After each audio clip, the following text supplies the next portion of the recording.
Hello, food science. Today we're going to be talking about compounds. Our first couple lessons in Unit 2 have been talking about elements and kind of how they work in your body and the important functions of them. And today we're going to talk about what those elements usually combine into, which are compounds. So if you think about elements as kind of our fundamental building blocks of everything that's made up of it, a compound is kind of the next component of that. So when we talk about compounds, a compound is a substance that's composed of two or more different elements. And on our periodic table, we saw the symbols of the different elements. So the way that you can look at a chemical and figure out if it's a compound is if it has two different symbols in it or more. So two is the minimum, but you can have a whole bunch of different symbols in that thing. Some examples of this would be like H2O, which you guys know is water. So H2O is an example of a compound. It contains hydrogen and it contains oxygen. Another one is glucose, which is incredibly important for all of your body functions, and its chemical formula is C6H12O6. And this last one here, NaHCO3, is actually sodium bicarbonate, and it's baking soda. So baking soda contains sodium, hydrogen, carbon, and oxygen. And you might notice these little numbers down here at the bottom. Those little numbers at the bottom are called subscripts, and those subscripts tell you how many of each type of element there are. So in water, it means that there are two hydrogens, and since there's nothing here behind the oxygen, that means that there's going to be one of the oxygens in that chemical formula. So in glucose, there's 6 carbons, 12 hydrogens, and 6 oxygens. And in baking soda, there's 1 sodium, 1 hydrogen, 1 carbon, and then 3 oxygens. So that is one way that you're going to see compounds represented in this class, is just by writing out the formula. Once we get deeper into molecules, we are going to actually be taking a look at compounds in their structure, or like how they are bonded together. So this gets a little bit trickier, and I kind of want to walk through this with you. When we take a look, and in the future, we're going to go through and take a look specifically at how they connect and what these mean. But anytime you see a line in a picture that has elements in it, it means that those two things are bonded together. And if you see 2 lines shared between an element and another element, that means it's a double bond. So if I want to take a look at the picture here on the left-hand side and figure out what the chemical formula is, all I need to do is I need to count how many of each element there are, and then write the subscript. So I'm going to start with carbons first here on the left. I've got 1, 2, 3 carbons. So my first part of my formula is going to be a C with a little 3 subscript. Then I'm going to do O's. H's usually come last, but sometimes not. So 1, 2, 3 carbons. Okay. 1, 2, 3 oxygens. So I'd write C3O3. And then 1, 2, 3, 4, 5, 6 hydrogens. So you could write this as C3O3H6. You could write it as C3H6O3. You could write it as H6C3O3. In my opinion, the order doesn't matter as long as you can count the number of molecules. So for this Edpuzzle that we're going to be doing, what I want you to do here is take a look at the structure on the right-hand side, and I want you to add up all of the elements together. So if you look at this, I've got how many different elements? I've got carbon in here, I've got oxygen, I've got hydrogens, and I've got nitrogens. So what I would like you to do is try to answer how many of each are in there as a formula. So like C something, H something, O something, N something. And then that's going to be your question. So hopefully you get that right and give it a try. Okay, so just to confirm for you, to get this chemical formula right, let's take a look first at the carbons. I have 1, 2, 3, 4, 5, 6 carbons, so I'll have C6. Do H next just for funsies. So I have 1, 2. This little subscript 2 lets me know there's actually 2 hydrogens attached. So it's going to be 1, 2, 3, 4, 5, 6, 7, 8, 9, 10, 11, 12, 13. So it's going to be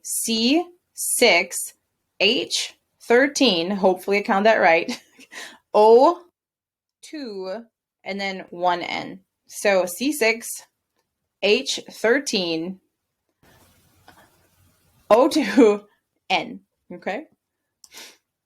When we talk about compounds, honestly, the most important one that we're going to be dealing with in your life and with foods in general are water.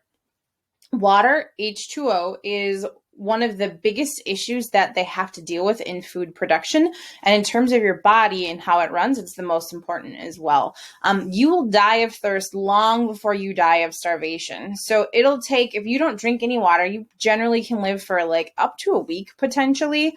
But if you don't have food, you could live for, 3 weeks or more up to without food. So water is going to be incredibly important. And we'll see in the next slide that it's super duper important for like a ton of body functions. You should drink every day at least 64 ounces of liquid, and preferably that's water because it doesn't have all the different calories that drinking a juice or a soda or something like that could bring. You can add flavorings to it if it makes it easier for you. Or if you're like less than 120 pounds, you're supposed to have half your body weight in ounces. You could drink more, but you do have to be careful that you don't drink too much water. It is possible that you could drink too much water. You would have to drink a lot of it, like gallons and gallons a day. But it could happen. If you drink too much of it at one time, you can throw off the chemical balance in your body and you can actually make your cells burst, which would be very, very bad for you. It's happened a couple times in contests where people are trying to drink as much water without having to go to the bathroom, and they drink so much that some people have actually died, which is not very good or smart in that case. Okay. And water makes up a significant portion of a lot of foods. So sometimes when you eat foods, you can also help hydrate yourself as well. So like watermelon and oranges and things like that have a lot of liquid can actually help contribute to your hydration as well. So those are really important.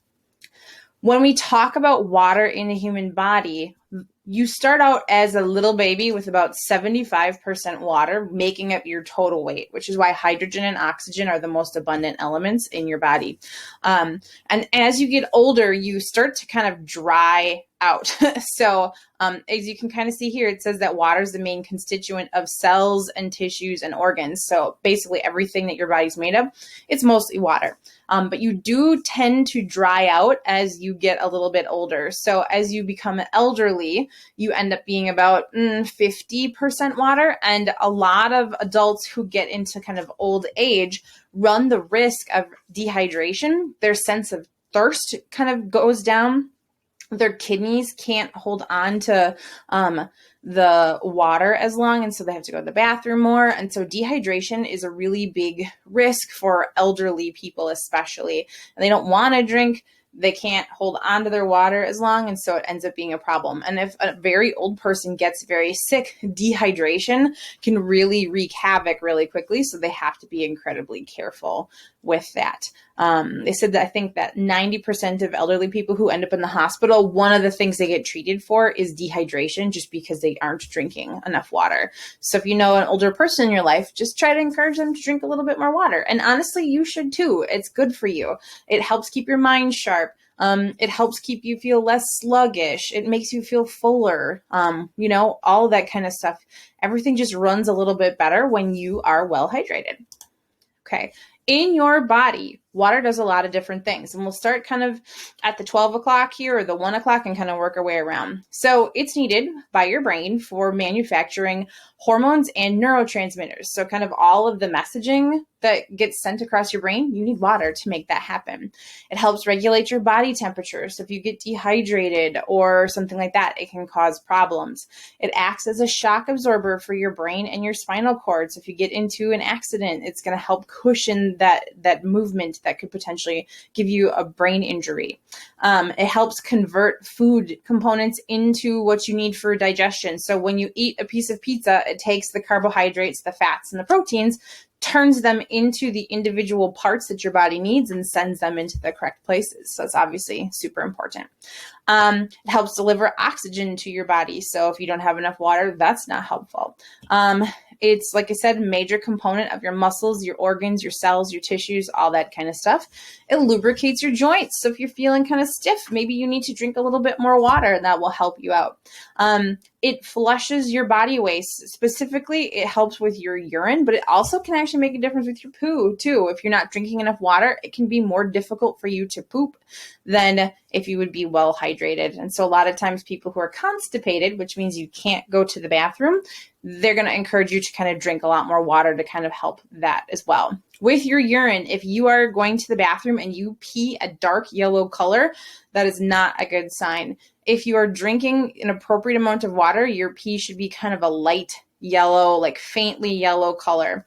Now, if you start drinking water, it's going to take your body a little while to adjust. So you might find if you're trying to start to drink that 64 ounces of water or more every day, you're going to notice that you're going to the bathroom a lot.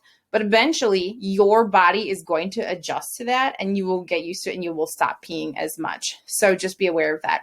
Also, if you find yourself like with a dry mouth, you might need to get a drink of water. One exception to this is if you find yourself constantly thirsty and constantly going to the bathroom, it is possible that you could potentially have diabetes. I'm not trying to like medically diagnose you, but that is a symptom of diabetes. So if you just cannot drink enough water and you're peeing all the time, it might be time to go see a doctor because you could potentially have diabetes. It also helps your body cells to grow. It helps your body cells to reproduce and survive. And another one is it keeps your mucosal membranes moist. Mucosal membranes are going to be like the inside of your mouth, your eyes, the inside of your nose, that kind of stuff. And if you aren't drinking enough water, those can get kind of dry as well. And then it also forms saliva, which helps you digest. So it's so important for so many things. And if you don't have enough of it, these things kind of don't work the way they're supposed to. It even helps your brain function. So like if you're feeling kind of like foggy headed, you're having some memory issues, try and see if you're drinking enough water. It could potentially help you out a little bit. Okay. When we talk about water in food, a lot of food has a lot of water in it. Depending on the type of food, there are 3 different kinds of water you will find in food, and we're going to take a look at a couple different ones of those. So in those 3 forms, water can be found in free form. What that is it is literally like you pick up the food and you give it a squeeze and liquid drips out of it. That is free water. So if you bite into an apple and it's juicy, free water. If you, squeeze orange juice, it's free water. So if you can literally squeeze food and it comes out as a liquid, that means that water is free water. Okay. Now, this next one is a little bit weird. It's called adsorbed water. So adsorbed water is water that is attached to the surface of food, but it can't be squeezed out. So a good example of this would be like meat. Meat is made up of proteins, and proteins have a lot of water that kind of stick to the surface. And if you've ever cooked a piece of meat, you know that sometimes meat you can kind of pat dry, but it still feels a little wet. That is adsorbed water. You cannot pick up most meat and like squeeze out tons of water, but it still feels damp. And that's because the water's there, but it's kind of stuck by bonding to the proteins. When you cook adsorbed water, what happens is a lot of times it releases itself. And that's like why if you cook a burger or something like that, you'll sometimes see steam and stuff coming off because that's the adsorbed water coming off of there. And the last one is something called bound water. So bound water is water physically trapped within starch crystals most of the time. And one of the ones that we're going to be seeing is in popcorn. So in the lab that we're going to have coming up first, you're going to be taking a look at how much adsorbed water there is within popcorn. We're going to be popping some popcorn, and I'll kind of get into that in our next lesson. When we talk about food safety, free water and adsorbed water are the ones that are going to be causing problems as far as bacterial growth goes. So your bacteria is going to grow because we said they like moist conditions, and those moist conditions are provided by either the free water in the food or the absorbed water in the food. So just be aware that those things are the ones that are going to be causing some bacterial growth issues. We will dig more into water and what food sciences have to do with that after we do our popcorn lab, and we will kind of dive into that in our next lesson. So if you have any questions, please let me know. Otherwise, have a good day.